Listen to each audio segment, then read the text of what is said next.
Hello, बच्चों. The question says in a toy truck of its volume of its tire tube is 200 centimeter cube in which air is filled at a pressure of 2 into 10 to the power 5 Newton per meter square. When the tube gets punctured, its volume reduces to 500 centimeter cube. Find the number of moles of air leaked out in the puncture given that atmospheric pressure is 1 into 10 to the power 5 Newton per meter square and atmospheric temperature is 27 degree Celsius.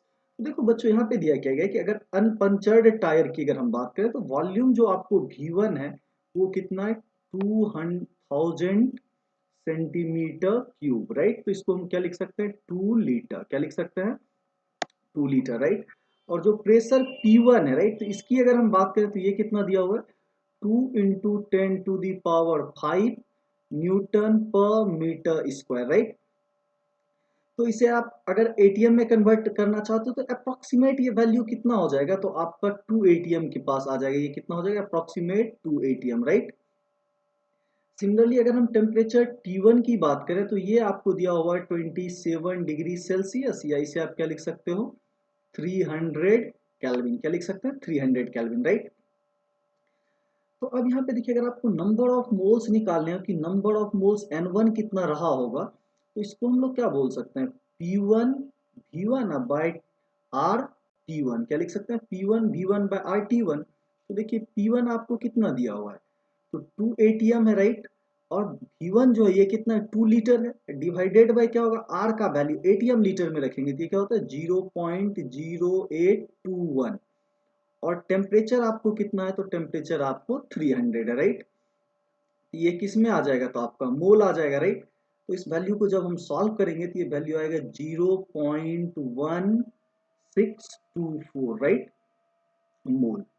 No second case में क्या देखते हैं जब tyre puncture हो जाता है तो जो आपका वॉल्यूम V2 है वो रिड्यूस हो गया कितना हो जाता है that is your 500 centimetre cube, right. That means ये कितना हो जाएगा 0.5 लीटर, कितना हो जाएगा 0.5 लीटर. अगर V2 की बात करें, राइट, सॉरी, तो यहाँ पे हम किसकी बात करेंगे P2 की, राइट. तो उसका जो प्रेशर है इस केस में वो एटमॉस्फेरिक प्रेशर काम करेगा, क्या काम करेगा एटमॉस्फेरिक प्रेशर. तो P2 कितना हो जाएगा तो that is your atmospheric pressure क्या लिया गया 1 एटीएम. तो 1 into 10 to the power 5 newton per metre square, या इसी को हम क्या ले सकते हैं 1 एटीएम, क्या ले सकते हैं 1 एटीएम, राइट. और जो टेम्परेचर T2 है ये तो एटमॉस्फेरिक टेम्परेचर ही रहेगा, राइट.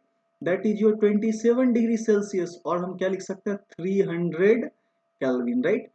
तो यहां से अगर हम नंबर ऑफ मोल्स N2 निकालना है तो ये किसके इक्वल हो जाएगा P2 V2 divided by R into T2.